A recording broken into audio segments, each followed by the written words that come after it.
반갑습니다. 축복합니다. 네, 우리 앞뒤 좌우에 계신 분들과 함께 우리 활짝 웃으면서 한번 인사했으면 좋겠습니다. 잘 오셨습니다. 이렇게 인사하겠습니다. 네, 정말 이 자리에 정말 잘 오셨습니다. 오늘 이 자리가 누가 가장 기대하시고 기뻐하는 자리인 줄 아십니까? 바로 우리 하나님과 우리 예수님께서 가장 기대하시고 가장 반겨주시는 자리인 줄로 믿습니다. 그래서 이곳에서 우리가 예배드리고 우리가 하나님께 찬양할 때 가장 기쁘게 받으시는 분이 바로 하나님이시고 가장 영광 받으시는 분이 하나님이신 줄로 믿습니다. 그래서 오늘 저와 여러분들에게도 그런 감격의 시간이 되기를 바랍니다. 우리 계속해서 우리 예수님의 비유인 그 천국의 비유에서 함께 계속해서 나누고 있는데요. 우리 지난 시간에 나누었던 말씀 다 기억하고 계십니까? 예, 아멘 큰 소리가 나왔습니다. 네, 굉장히 뿌듯한 마음이 있는데요. 우리 지난 시간에 했던 말씀들 우리 한번 되짚어 보는 시간을 가졌으면 좋겠는데요. 우리 첫 번째 비유에서 우리 씨 뿌리는 자는 누구라고 했습니까? 기억나십니까? 네, 간단한데 예, 바로 예수님이시죠. 예, 이 예수님이 우리에게 마음밭에 씨를 뿌려주시고 이 예수님의 손에 고이 당겨진 이 좋은 씨는 무엇입니까? 네, 바로 하나님의 말씀입니다. 네, 그리고 이 말씀에는 하나님의 말씀에는 이 생명력이 있어요. 그래서 이 말씀이 뿌리를 내려지는 곳마다 이 생명의 놀라운 역사들이 일어나는 것이죠. 그렇다면 그 생명의 역사는 무엇에 따라서 결실하고 또 열매를 맺게 될까요? 네. 아까 대답 굉장히 씩씩했는데, 예. 예, 맞습니다. 우리 이 밭의 상태에 따라서 우리 30배, 그리고 60배, 100배의 결실을 맺는다고 했습니다. 그렇다면 마지막으로 하나만 더 물어보겠습니다. 이 밭은 무엇입니까? 네, 세상이고 또 우리의 마음입니다. 이 우리의 마음의 상태와 또 우리의 마음의 자세와 이 마음의 태도에 따라서 우리는 열매를 맺을 수도 있고 열매를 맺지 못할 수도 있다는 것을 이 예수님의 비유를 통해서 우리가 함께 나누고 또 가르쳐 주시고 교훈해 주셨습니다. 우리 오늘 교환을 보시면요, 첫 번째 제목에 보면 맥락 살펴보기라고 되어 있는데요, 그 밑에 어떻게 적혀 있습니까? 우리 씨 뿌리는 자의 비유와 가라지 비유의 연속성이라고 되어 있습니다. 이 쉽게 말씀을 드리면 지난 시간에 말씀드렸던 이 비유의 내용과 연관성을 가지고 있다는 것입니다. 그 연결성을 가지고 있다는 것이죠. 그 내용들을 살펴보면 먼저 이 씨 뿌리는 자가 돌밭과 또 가시떨기가 무성한 땅을 잘 개척한 후에 이 미리 준비해 놓았던 좋은 씨를 그 땅 위에 뿌립니다. 그리고 파종하기 시작하는데요.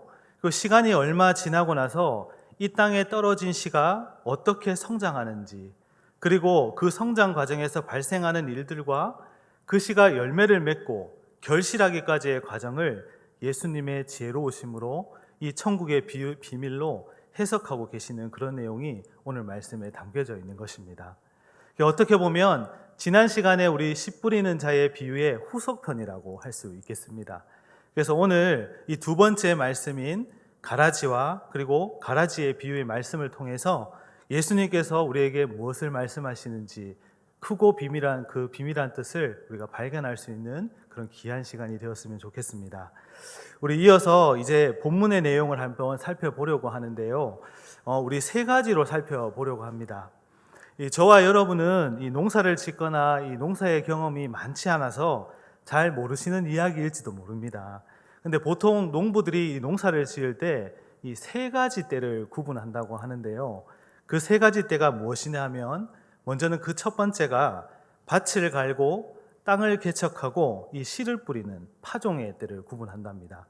그리고 두 번째는 물도 주고 또 열심히 길러내고 또 가지도 치고 풀도 뽑아주고 또 열심히 가꾸는 자라나고 성장하는 때, 그리고 마지막 세 번째는 이 열매를 맺고 결실하게 되는 그 추수의 때로 구분할 수 있다고 합니다. 오늘 예수님의 말씀에서도 우리가 잘 이해할 수 있도록 예수님이 참 친절하세요. 이 세 가지 때를 정말 잘 구분해 놓으셨습니다. 그래서 우리 첫 번째 내용인 이 파종의 때 말씀을 한번 같이 먼저 살펴보도록 하겠습니다. 우리 말씀 24절과 25절 말씀인데요. 우리 함께 보겠습니다. 예수께서 그들 앞에 또 비유를 들어 이르시되 천국은 좋은 씨를 제밭에 뿌린 사람과 같으니 사람들이 잘 때에 그 원수가 와서 곡식 가운데 가라지를 덧뿌리고 갔더니. 이 내용이 이렇습니다. 주인이 자신의 밭에 좋은 알곡을 가진 씨를 뿌리는 장면으로부터 시작을 하는데요. 이 주인이 밭에 씨앗을 뿌려놓고는 다음 날 당장 결실을 맺는 것이 아니잖아요. 그래서 이 작업을 다 마치고 집으로 돌아갔습니다. 그리고 주인이 이제 자리를 비우고 난 뒤에 누군가가 와서 이미 뿌려진 그 씨 위에 다시 한번 다른 씨를 뿌리고 갔다라는 하는 그 내용입니다. 근데 우리는 여기서 예수님의 비유에서 이 등장하는 인물들을 한번 살펴볼 필요가 있는데요. 그리고 이 등장하는 인물들이 무엇을 상징하는지도 함께 살펴봐야 됩니다. 우리 24절 말씀을 다시 보시면 천국은 좋은 씨를 제밭에 뿌린 사람과 같으니 라고 이렇게 되어 있어요. 이 여기서 천국은 헬라어로 바실레이아라고 하는데요. 그 뜻이 하나님의 통치 그리고 하나님의 주권이 이루어지는 하나님의 나라라는 뜻입니다. 그리고 여기서 나오는 좋은 씨가 나오는데요. 이 씨는 헬라어로 스페르마라고 합니다. 그 뜻이 그 속에 생명력을 지녔다라는 뜻입니다. 그리고 38절 말씀에 보면은 오늘 예수님은 이렇게 해석하셨어요. 좋은 씨를 천국의 아들들이라고 말씀하셨습니다. 이 두 가지 뜻을 합하여서 우리가 해석을 해보면 이 좋은 씨는 하나님 나라의 기업을 유업으로 이어받을 영원한 생명력을 가진 천국의 아들들, 바로 하나님의 자녀, 천국의 자녀들이라고 해석할 수 있겠습니다. 그리고 밭이라는 단어가 나오는데요. 이 밭을 예수님의 해석에 의하면 밭은 오늘 말씀에서 세상이요라고 해석했습니다. 우리가 사는 이 세상을 의미하는 것이죠. 그런데 정통적으로 이 교회에서는 이 밭을 어떻게 표현했냐면 교회라고 해석해 왔어요. 그런데 이 해석이 잘못된 것이 아니라 이 넓은 의미에서는 하나님이 다스리는 이 온 세상을 의미하기도 하고 이 좁은 의미에서는 우리가 함께 하고 있는 이 자리 바로 교회라는 뜻으로 해석되어지기도 합니다. 그런데 오늘 이 비유에 등장하는 인물들 사이에서 문제가 발생을 하게 되는데요. 이 25절에 잘 보시면 사람들이 잘 때에 그 원수가 와서 곡식 가운데에 가라지를 덧뿌리고 갔더니라고 말씀하고 있어요.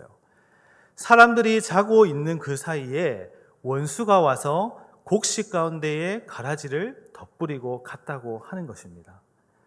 이 예수님의 해석에 의하면 여기서 원수는 마귀를 뜻하는데요. 이 헬라어로는 디아볼로스, 하나님의 대적자라고 말합니다.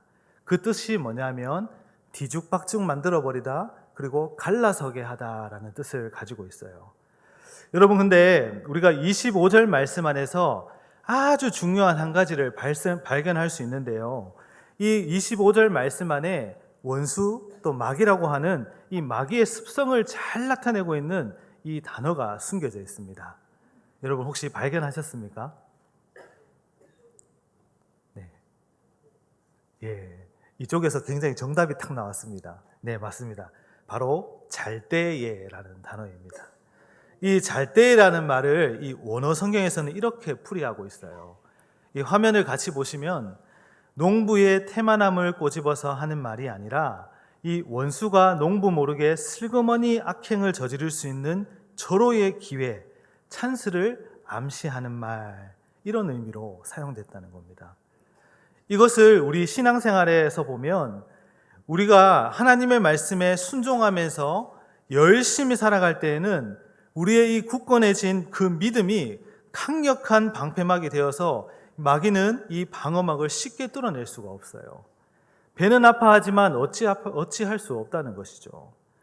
하지만 우리의 마음이 이 진리라는 것에서 조금이라도 어긋나기 시작하면 그것을 간파하고 그 틈을 파고드는 것이 그 악한 습성을 가진 원수라는 겁니다. 여러분, 가라지가 오늘 말씀에서 언제 뿌려진다고 했습니까? 잘 때에, 바로 우리가 영적으로 깨어있지 못할 때, 그때 뿌려진다는 거예요. 어둡고 그리고 아무도 없는, 아무도 눈치채지 못하는 그 틈을 몰래 와서 가라지를 뿌리고 가는 거예요. 그러면 우리가 그걸 쉽게 알아차릴 수 있을까요? 쉽게 알아차리지 못할 것입니다. 마귀는 이렇게 우리에게 다가온다는 것입니다. 몰래 와서 이 씨를 뿌리고 가는 거예요. 그래서 서서히 그 안에서 싹을 틔우고 자라나는 것이죠. 여러분, 이것이 우리에게 주는 의미가 무엇인지 아십니까? 이 교회가 깨어서 기도하지 않으면, 그리고 우리가 깨어있지 않으면 우리의 영적으로 방심한 틈을 타서 항상 이해할 수 없는 그 영적인 시험으로 마귀는 다가온다는 겁니다. 그런데 더 심각한 문제가 뭔지 아십니까? 이 영적인 시험이 하나님께서 주시는 이 시험으로 오해하고 착각해버린다는 겁니다. 그래서 이 시간이 길어져서 풀려지지가 않으면 마귀를 원망하는 것이 아니에요. 누구를 원망하냐면 오히려 하나님을 더 원망하고요. 또 하나님을 탓으로 만들어버리고 분열하게 만들어버리고 갈라지게 만들고 영적으로 시험에 들어가는 것입니다. 그래서 예수님은 오늘 이 비유를 통해서 이 마귀의 습성을 잘 때에라는 단어로 잘 표현하고 우리에게 알려주시는 겁니다. 그래서 우리에게 강력하게 강조하고 있는 겁니다. 이것이 오늘 우리의 신앙의 이 파종의 때에 일어날 수 있는 일이라는 것입니다. 우리 두 번째 살펴볼 것은요, 자라나고 성장하는 때라는 그 내용입니다. 우리 말씀 26절에서 29절까지 말씀을 함께 보겠습니다. 싹이 나고 결실할 때에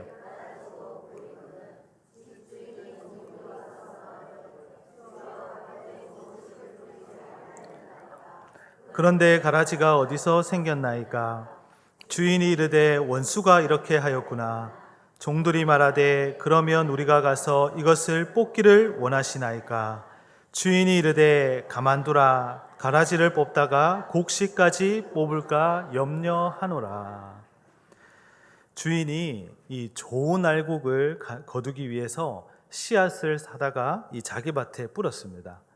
열심히 물도 주고 가꾸고 이제 결실할 때가 되어서 이 종들이 밭을 한번 살펴보았는데요. 이 밭에 분명히 어떤 씨앗을 뿌렸습니까? 좋은 씨앗을 뿌렸는데 가라지가 함께 자라고 있는 것을 보게 된 거죠. 그래서 종들이 이 주인에 가서 묻습니다. 주인님, 우리가 분명히 좋은 씨앗을 뿌려 놓았는데 이 밭에 가보니까 가라지도 함께 자라더이다. 우리가 어떻게 하면 좋겠습니까? 지금 당장이라도 가서 그것을 싹을 잘라내서 이것을 뽑아서 버립니까? 뽑아내기를 원하십니까? 하고 묻고 있는 것이죠. 그런데 주인은 우리의 생각과 다르게 반응하고 있는데요. 그 주인이 그렇게 하지 말아라 라고 만류하고 있어요. 여러분, 이 주인의 반응이 어떻다고 생각이 드십니까? 이상하지 않으십니까? 당장이라도 가서 뽑아야지만, 이게 태워 없애야 되지만 또 그렇게 해라고 말을 해야 되는 것이 이 주인의 반응이지 않습니까? 그런데 우리는 이 주인이 왜 그런 것일까요? 우리는 이 주인이 왜 그렇게 행동했는지를 한번 살펴볼 필요가 있습니다. 이 주인의 반응을 이해하기 위해서는요, 우리가 이 당시의 문화를 이해하는 것이 참 중요합니다. 오늘 이 배경에 되는 장소가 어디입니까? 장소가 어디죠? 네, 밭이잖아요. 그죠? 네, 농경지입니다. 단순합니다. 그죠? 네, 지금 저와 여러분들에게는 이 익숙하지 않는 장소이고 이 문화이지만요, 예수님 당시의 사람들은 이 농경 문화가 그들의 삶에 자리 잡고 있었다는 것을 예수님이 친히 말씀해 주시잖아요. 근데 여러분, 당시에 유대인들이 먹었던 이 주식이 뭔지 아십니까?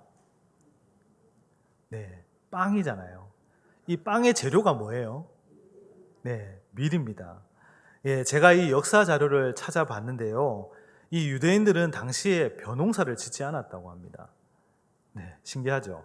근데 대신에 보리와 밀로 주로 생산을 했는데, 이 보리는요, 동물들, 자신들이 기르던 그 동물들의 사료로 사용했고, 또 밀은 그들의 주식을 담당했다는 겁니다. 그만큼 보리와 밀, 그 두 가지가 그들의 삶에 없어서는 안 되는 그런 중요한 재료였다는 것입니다. 그런데요, 이 보리와 밀 사이에서 기생하며 이 자라나는 이 가라지의 생김새가 처음부터 구별이 되면 얼마나 좋겠습니까? 그런데 그 구분이 쉽지 않다는 거예요. 그래서 밭에 기생하면서 함께 자랄 경우에는 어느 정도 자라게 될 때까지는 거의 구별이 쉽지 않다는 것입니다. 저도 말씀을 준비하면서 이런 생각을 했습니다. 뭐 그거 하나 구별 못하나 이런 생각을 했었는데 제가 그래서 사진을 막 찾아봤어요. 근데 저도 쉽게 구별이 안 되더라고요. 그래서 오늘 사진을 한번 보여드리려고 합니다. 여러분들은 구별을 하실 수 있는지 한번 사진을 보시기 바랍니다. 자, 여러분들이 보시기에 이 왼쪽부터 시작해서 하나, 둘, 3번까지 있으면 어떤 게 밀이고 어떤 게 가라지고 어떤 게 보리인지 구분이 되십니까? 되세요? 네. 네, 농사를 짓는 분인 것 같습니다. 네. 예. 저는 이렇게 보기에는 너무 다 똑같이 생겨서 똑같은 풀 아닌가 이렇게 생각을 했거든요. 네. 자, 우리 보시면은 정답 한번 보여주십시오. 자, 우리 왼쪽부터 보리, 그리고 가라지, 밀 이렇게 됩니다. 다 너무 똑같이 생겼지 않습니까? 그죠? 아니에요? 네.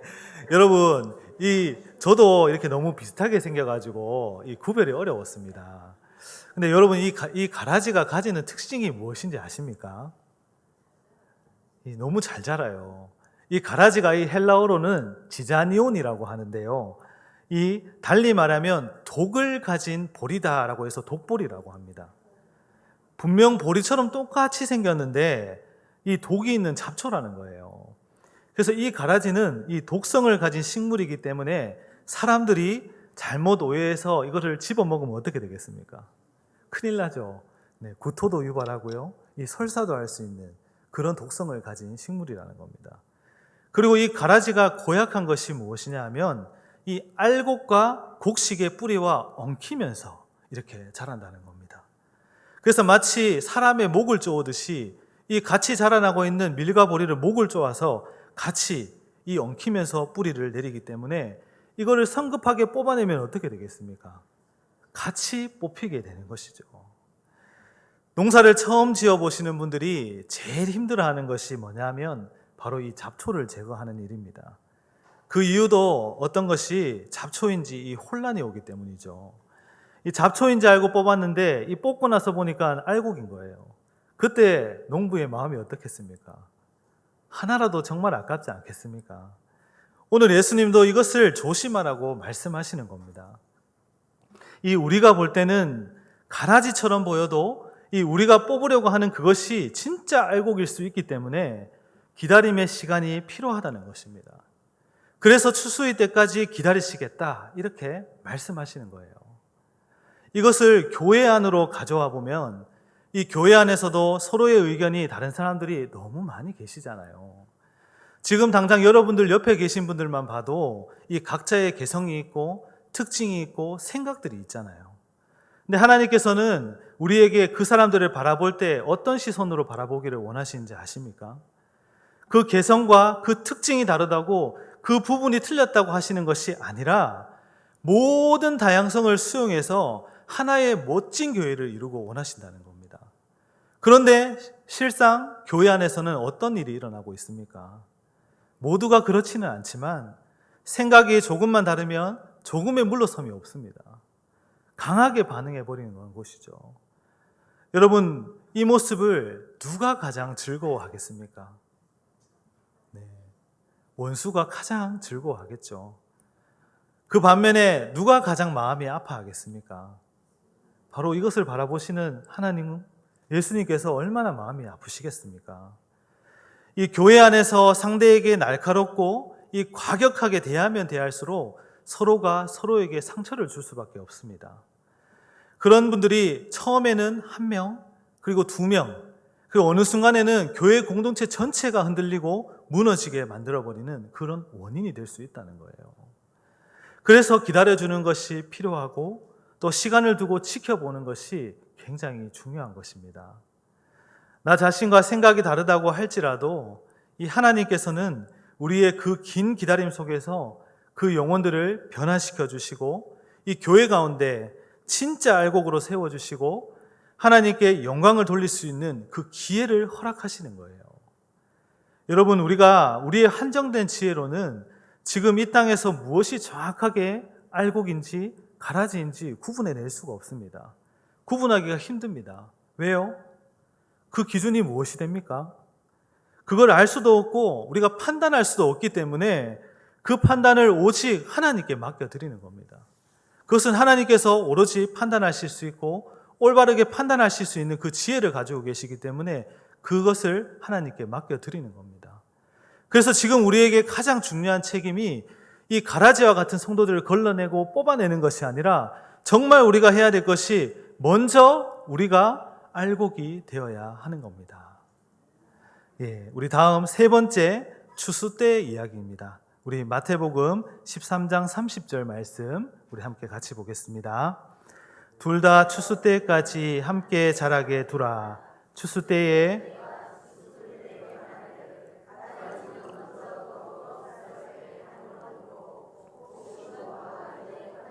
넣으라 하니라. 이 추수 때에 가라지는 먼저 모아서 따로 불태우고 잘된 것은 어디에 모으라고 합니까? 곳간에 드리라 하는 이 내용입니다. 이런 비유의 내용을 소개하고 있고 또 이 말씀에 이어서 예수님은 이 말씀에 대한 해설을 해주시고 계십니다. 이 해설에 따르면 좋은 씨를 뿌리는 사람이 누군가라고 설명을 해주고 있어요. 그것은 인자다라고 말씀하고 있는데요. 이 비유의 말씀을 조금 더 쉽게 이해하려면 그렇다면 우리는 왜 이 세상에 존재하는 것일까부터 생각을 해봐야 됩니다. 이 세상에 많고 많은 나라들 중에 이 대한민국 그리고 이 양산이라는 밭에 저와 여러분들이 살아가도록 하신 것은 누군가가 이곳에 씨를 뿌렸기 때문에 아니겠습니까? 예수님께서 저와 여러분을 이 양산이라는 밭에 씨를 뿌려 놓으셨기 때문에 우리는 이곳에서 자라나고 있는 것이죠. 그런데 우리가 마냥 좋아만 해서는 안 될 것이 이곳에 좋은 씨만 뿌려지지 않았다는 거예요. 사탄도 분명 예수님이 씨를 뿌리고 돌아가는 그 틈을 타서 몰래 와서 이곳에 씨를 뿌리죠. 그래서 이 세상에서도 이 작은 양산 땅 안에서도 알곡이 있고 가라지가 함께 자라가고 있는 것입니다. 예수님께서 말씀하신 이 좋은 씨는 어떤 것을 의미할까요? 우리 말씀에서 예수님께서 해석을 해주셨는데 천국의 아들들, 바로 저와 여러분, 천국의 자녀들을 좋은 씨에 비유해 놓으셨습니다. 우리는 이미 이 땅에 태어날 때부터 하나님이 택하신 바 된 좋은 씨앗으로 이 땅에서, 이 세상에서 태어난 것입니다. 그러면 원수가 뿌린 가라지는 악한 자의 아들들을 의미하는 것이 되겠죠. 이 좋은 씨가 뿌려진 이 세상 밭에 가라지를 뿌린 이 원수가 누구겠습니까? 바로 하나님을 대적하는 마귀가 이 씨앗을 뿌려서 이 세상을 혼미하게 만들어 버린다는 것이죠. 추수 때는 바로 이 세상 끝에 하나님께서 온 인류를 심판하실 때가 오는데 그때 추수꾼들이 누구라고 합니까? 이 이단들은요, 자신들을 가리켜서 추수꾼이라고 하잖아요. 그러나 성경에서는 이 추수꾼을 사람으로 보지 않습니다. 그 마지막 때 이 하나님의 명령을 따라서 심판하고 또 가라지들을 불에 던지고 알곡들을 그 곳간에 들리는 사람들을 천사라고 일컬고 있어요. 그래서 우리는 이 본문을 통해서 알 수 있게 되는 것이죠. 우리 뒷장을 한번 돌려보시겠습니다. 우리 뒷장을 보시면 오늘 강의의 가장 중요한 이 핵심 내용이 나오는데 오늘 이 비유에서 말씀하고 강조하고 있는 것이 무엇일까요? 우리 한번 한 목소리로 같이 한번 읽어보도록 하겠습니다. 가라지와 알곡은 공존하나 심판의 때에는 반드시 구별된다.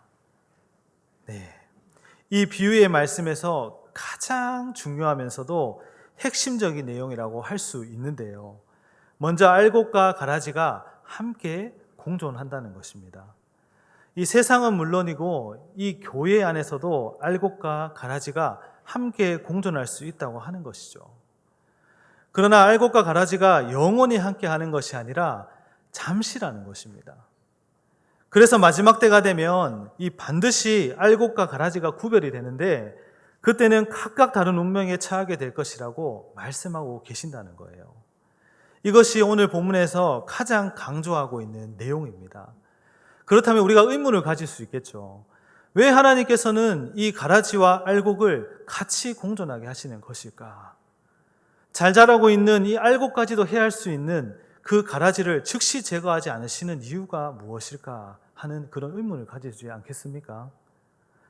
우리가 살아가는 세상을 보면 종종 우리가 악한 일을 일삼는 사람들이 더 잘 사는 것을 보게 되는데요. 그들이 더 형통한 삶을 사는 것을 우리 눈으로 보게 되잖아요. 그 모습을 보면서 우리는 입으로는 저 사람들이 악하다고 잘못됐다고 이야기하지만 실제로 마음에는 이 조금이나마 부러운 마음이 생기고 또 너무 불공평한 세상이 아닌가 하는 생각도 하게 되잖아요. 이것은 하나님의 몸된 교회 안에서도 마찬가지입니다. 이 교회 안에서도 예수님을 믿는다고 말하지만 이 가라지와 같은 성도들과 알곡과도 같은 성도들이 섞여 있습니다. 이 겉보기에는 알곡과도 같은 성도처럼 보이는데 이 교회 안에서도 계속 원망하고 또 불평하고 갈등을 일으키고 문제를 일으키는 그런 가라지 성도들이 분명히 있잖아요. 가라지들이 나타날 때마다 그 즉시 뽑아서 제거해버리면 될 것을 왜 그것을 허용하지 않는 것일까요? 그 대답이 오늘 말씀에 보면 29절 말씀에 있습니다. 우리 29절 말씀 한번 다시 보도록 하겠습니다. 주인이 이르되 가만두라 가라지를 뽑다가 곡식까지 뽑을까 염려하노라. 여기서 우리가 깨달아야 할 너무나 중요한 하나님의 마음을 있습니다. 가라지를 뽑아내려고 하다가 알곡까지 뽑힐까 염려하시는 것이 바로 하나님의 마음이라는 것입니다. 단 하나의 알곡도 잃어버리지 않기 위해서 또 모든 알곡을 곳간에 거두어 드리고자 하시는 것이 바로 하나님의 마음이라는 것을 이 비유를 통해서 우리에게 말씀하시고 싶으신 겁니다. 결국은 누구 때문이라는 겁니까? 바로 나 때문에, 우리들 때문이라는 겁니다.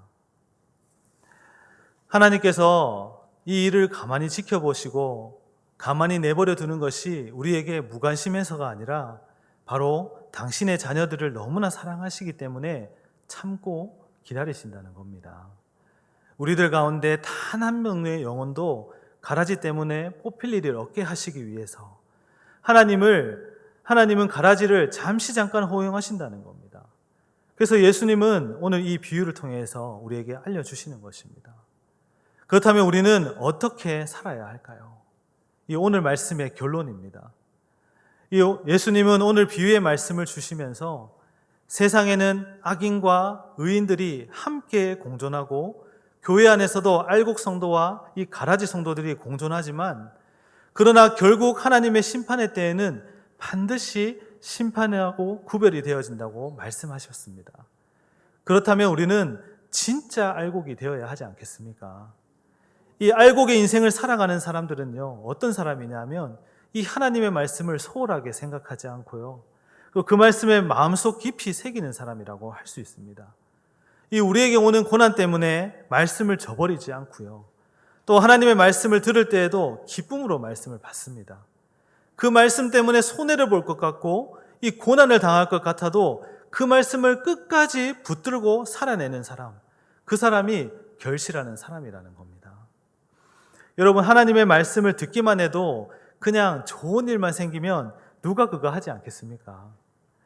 우리가 하나님의 말씀을 붙들고 그 믿음으로 그 말씀을 지키고자 하면요, 그 믿음을 시험하는 일들이 우리에게 주어지게 되어 있습니다. 그때 우리는 믿음으로 그것을 통과해야 됩니다.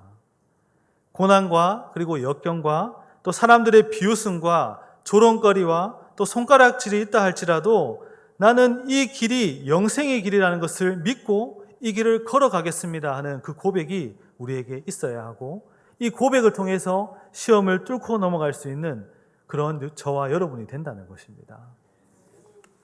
우리 이사야 40장 8절 말씀에 보시면 꽃은 시드나 우리 하나님의 말씀은 영원히 서리라 하시는 이 말씀이 있습니다.